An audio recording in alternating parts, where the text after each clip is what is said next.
투우, 이홍위, 두견세, 이홍위, 일자원금 출제궁, 스스로 원한 맺힌 새가 되어 궁궐 떠난 후 고신처경 벽산중, 외로운 몸은 푸른 산속 외 그림자 되었다. 가면야야 면무가 밤마다 선잠이고 잠자려 해도 선잠도 못 이루고 궁한년년 한불궁 해마다 하늘 사기려도 하는 끝이 없구나. 성단요잠 잔월백 두견새 소리 멎은 새벽 봉우리의 잔월은 희고 혈류충곡 낙화옹 피 흐른 봄 골짜기엔 붉은 꽃잎 떨어진다. 철롱상미 문해소 하늘은 귀머건의 슬픈 하소연을 듣지 못하고 하나수인 이독총 어찌하여 시름 많은 사람만이 홀로 귀로 들어야 하나. 투우, 이홍위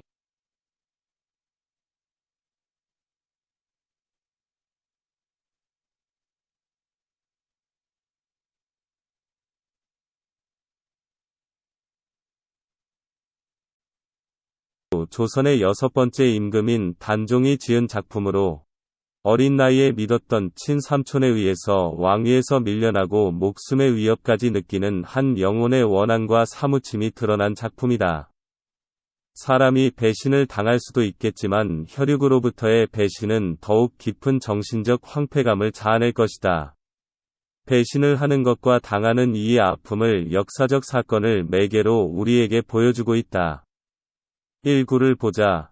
일자원금 출제궁 스스로 원한 맺힌 새가 되어 궁궐 떠난 후 일자은 한번 스스로이다. 임금이라는 권력의 자리는 지존의 자리이기 때문에 한번 쫓겨나면 그만인 것이다. 더구나 어린 단종은 권력력을 가진 삼촌이 자신을 옥죄어 왔을 때 더욱 두려웠을 것이다. 그래서 그는 스스로 물러난 것이다. 원금은 원한 맺힌 새이다. 임금 자리에서 쫓겨난 그는 바로 총나라 충신의 넋이 변했다는 전설상의 새, 두견새인 것이다. 그는 이제 인간에서 새롭게 환생한 새인 것이다. 출제궁은 제왕의 궁궐을 떠나다이다.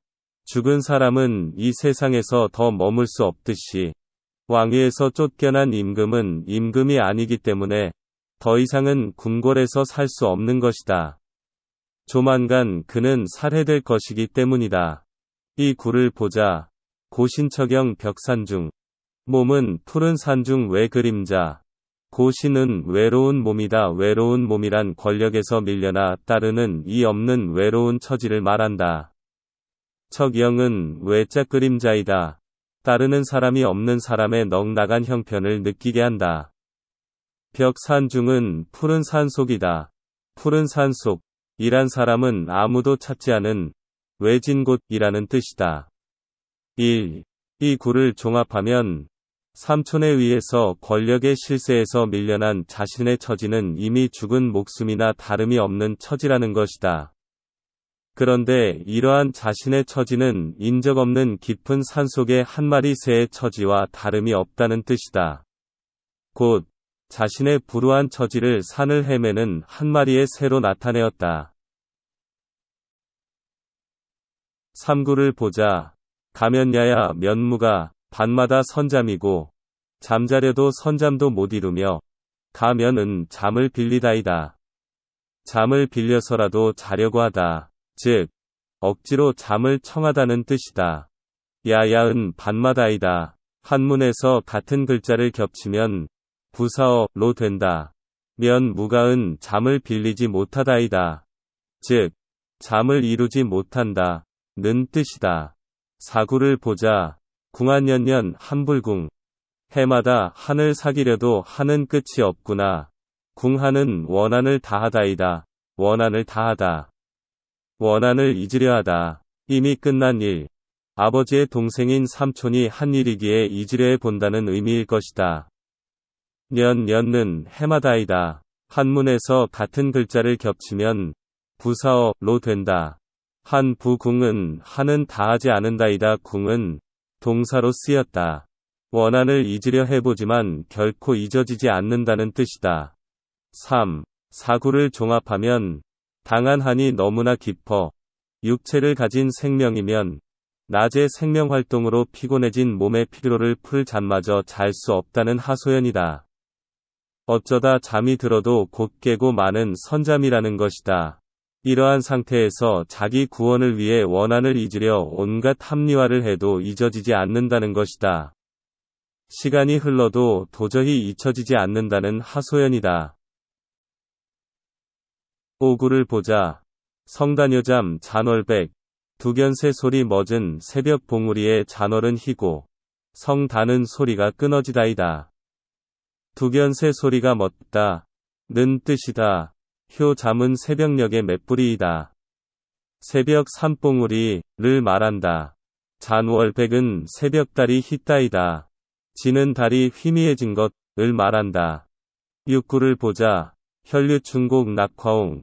피 흐른 봄 골짜기에 붉은 꽃잎 떨어진다. 혈류춘곡은 피 흘러내린 봄 골짜기이다. 낙화홍은 떨어진 꽃이 붉다이다.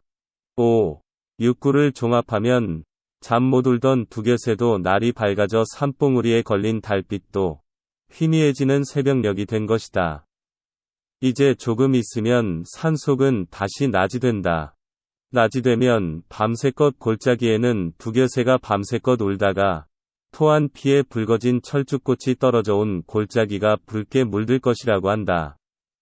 이 밤 새워 우는 두겨새는 바로 작가 자신이며 골짜기를 붉게 물들이는 철쭉꽃은 작가 자신의 다 하지 않는 슬픔의 표현인 것이다.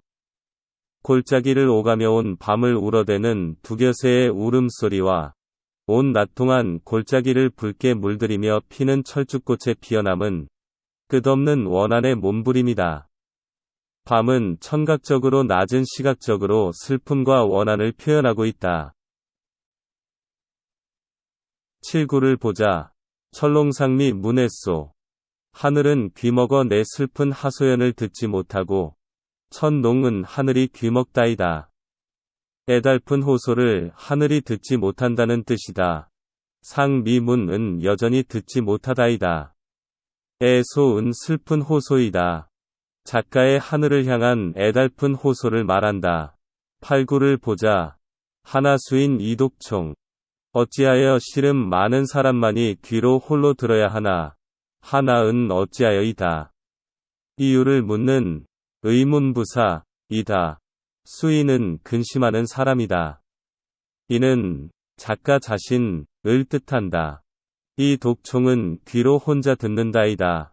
7, 8구를 종합하면 하늘은 절대 공평무사하며 가장 높은 곳에서 인간의 그릇된 행동을 감찰하는 역할을 해야 한다. 그런데 지금 어떠하단 말인가? 왕위 때문에 어린 조카를 죽이려 하는 폐륜화적 행동을 자행한 세조 일당에 대해 아무런 처벌도 내리지 않고 있는 것이다. 결코 하늘이 그럴 리는 없다. 하늘이 귀를 먹은 것이다. 그렇기 때문에 하늘은 내 이 애절한 호소를 듣지 못하고 있는 것이다. 하늘이여 이 사실을 알아 저들을 처벌해 주십시오.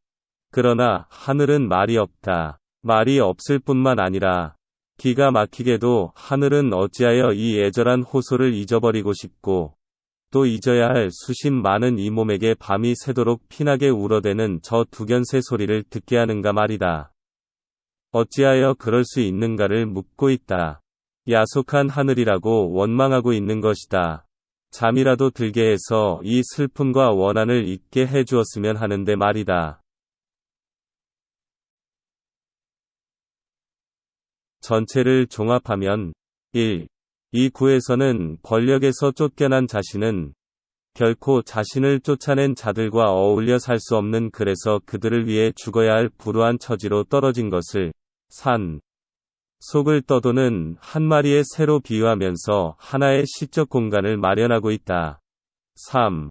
4구에서는 새가 되어 쫓겨나 산속에 온 작가의 한 맺힌 생활이 표현되고 있다. 밤마다 잠 못 이루고 잊으려 아무리 애를 써도 하는 잊어지지 않는다. 5. 6구에서는 작가의 끝없는 원한과 슬픔이 구체적 자연물로 대응되어 표현된다. 밤새워 울던 두겨새는 피를 토하고 낮이 되면 두겨새가 토한 피에 붉어진 철쭉꽃이 떨어져 온 골짜기가 붉게 물들 것이라고 표현한다. 두견새와 철쭉꽃은 끝없는 원한을 가진 작가의 상징물이다. 밤에 우는 두견새 울음은 청각적으로, 낮에 골짜기에 가득한 철쭉꽃은 시각적으로 슬픔과 원한을 표현하고 있다. 7. 8구에서는 작가의 애달픈 호소에 대답 없고 자신 피 맺힌 원한의 소리를 자신이 혼자 들어야 하는 작가의 철저히 고독한 내면 상황을 표현하고 있다.